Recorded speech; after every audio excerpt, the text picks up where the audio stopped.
What's up guys, my name's Brandon, and if you don't want to watch a 3-hour video on iOS 18, but you also don't want to see all the features that you already know about, you've come to the right spot, because in this video, I'm going to be showing you more than 35 of the best hidden features included in iOS 18. Okay, so the first one has to do with the camera application, and that is that you can now change the portrait lighting in photo mode, not just in portrait mode. So in iOS 17, you could only change between these different light modes when you were in the portrait mode, but now you can do it in photo if a portrait shot is detected and you press on the F right here. This next one's for my iPhone 16 user. So if you go to your capture button menu right here, and then you swipe over until you go to cameras and then go into the cameras menu, if you go all the way over to the left, we have a selfie option. So you can now switch to the selfie camera straight from the camera control button. That's nice. Now here's a feature that's going to go very under the radar and very underrated, and that is that we now have a shortcut for launching Spotlight search. So take a look at what happens when I press and hold on my action button here. It invokes Spotlight search.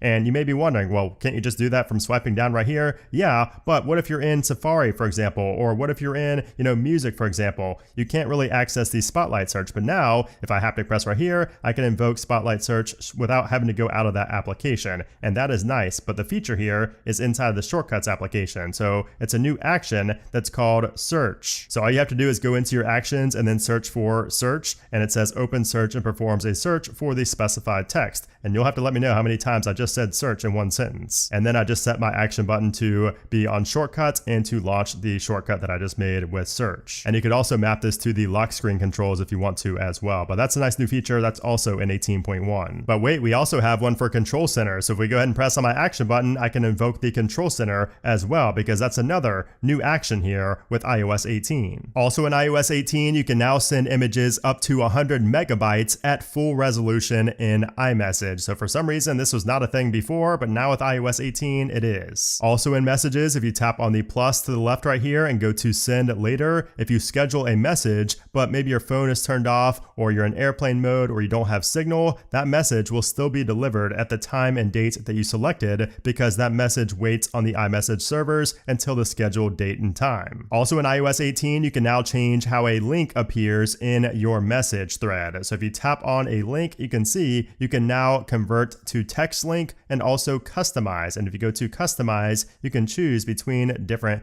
thumbnails for that link. And if I paste another link in there from a website, we can do the same thing here. We can go to customize and you can choose between different variations, or you can just convert it to a text link only. You can also now send stickers and emojis in the same message, and you can also search for stickers based on the name of the pet or person. Now here's one that got a lot of comments recently on my best settings to change in iOS 18 video, and that is the blinking cursor. So I'm sorry in advance because you probably never noticed this before, but that blinking cursor, you can stop it from blinking. Go into your settings and go down to accessibility, go into motion, and then down here we have prefer non-blinking cursor. And when you turn that on and you go back, you'll notice that your cursor is just a solid line and it's not blinking anymore. I didn't realize so many people were annoyed from a blinking cursor, but there you go. Now when you're in a focus mode and somebody messages you, it just says messages instead of the contact's name. So it's a little bit less distracting. Now in the Maps application, when you search for something based on the area, like Mexican food in this general area right here, the search area that I searched here will no longer research when I zoom in or out or I move slightly. So if I zoom out a little bit, maybe to see what's around here, you'll notice that it doesn't start adding results down here. I have to hit search now if I want to, add more results or leave these results behind. But if I move too far, it will start searching there. So once these get out of view, it will start searching in a new area. Now, a lot of people didn't realize this, but in iOS 18, you can now interrupt Siri mid-sentence. Tell me a long joke. Tell me a better one.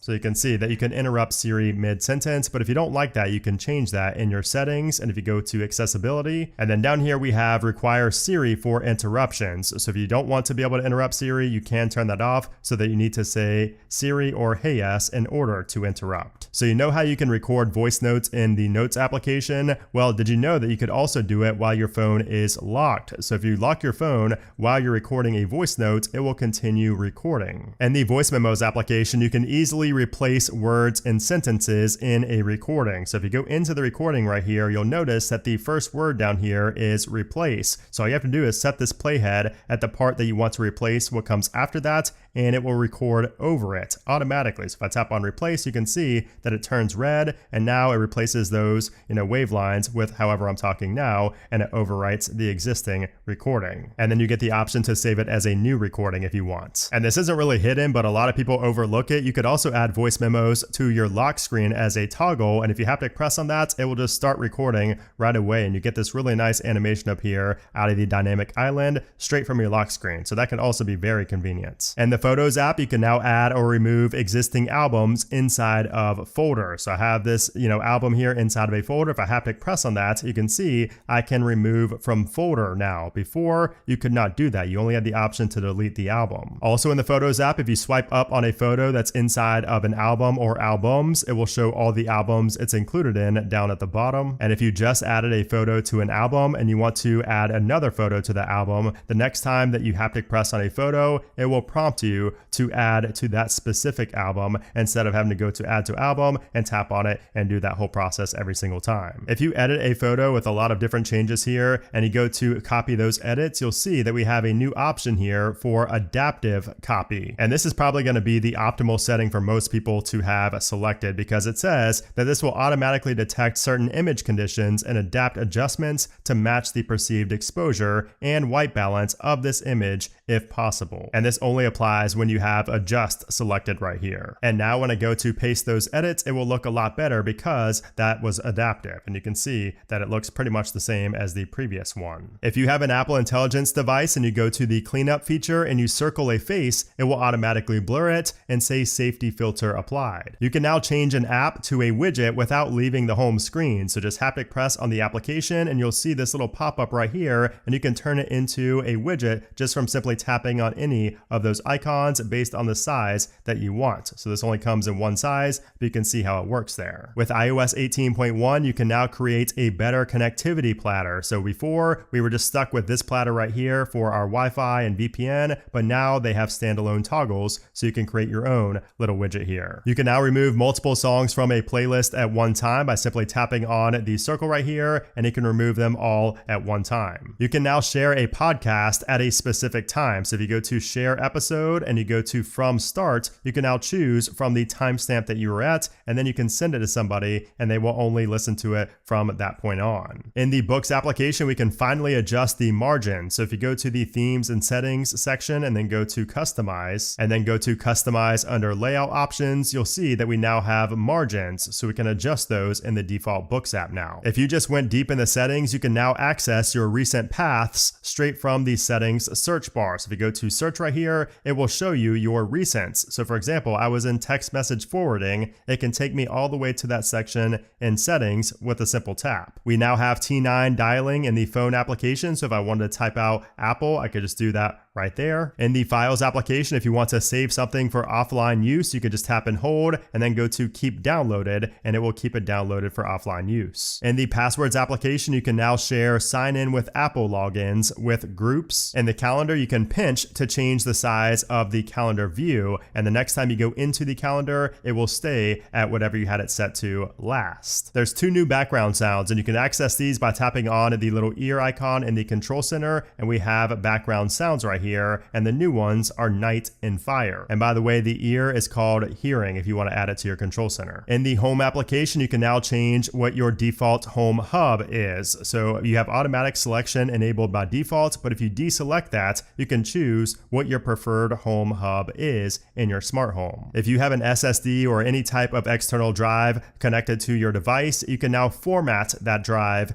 in the Files application. Now here's one that you probably know if you watch my videos, but if not, you might not know this. So if you shoot a video in 60 FPS or higher, you can go to edit right here, and you'll see this little speedometer up in the top right hand corner. If you tap on that, you can change the frame rate or the playback speed by 50%. So you can see I can go down to 30 FPS for a certain section of the video. Also in the camera application, you can now tap and hold on the flash icon to pull up the menu. In the calculator application, you're no longer limited on space, so you can just type as many numbers as you want and you will never run out of space like you could on previous iOS versions. And you can just scroll and scroll and scroll until you get to whatever number you're looking to get to. The math notes feature is actually really useful if you know how to use it. So I have written out some tax deductions here along with a price next to them. So if you write it like this, you can actually add everything up and have a math problem based on these variables. And if I type in equals, you can see it will select those items and give me the result right there. And it's not just for math problems either. You could also do this for conversions. In iOS 18, when you turn off the flashlight, it slowly fades away instead of going out right away like it did in iOS 17. And then the final one is if your phone is dead, you can now keep track of the time. So you can see when the phone's dead, we still have the time up there in the top left-hand corner. So those are some of my favorite hidden iOS 18 features. So if you watch my channel religiously, if you watch the 3-hour video, you probably already knew at least most of these, but if not, if you found at least a couple of useful features in this video, I would appreciate if you gave it a thumbs up. And also if you're new here, make sure to subscribe. I make a lot of iOS 18 and iPhone 16 now videos. So anyways, guys, thanks for watching and I'll see you soon.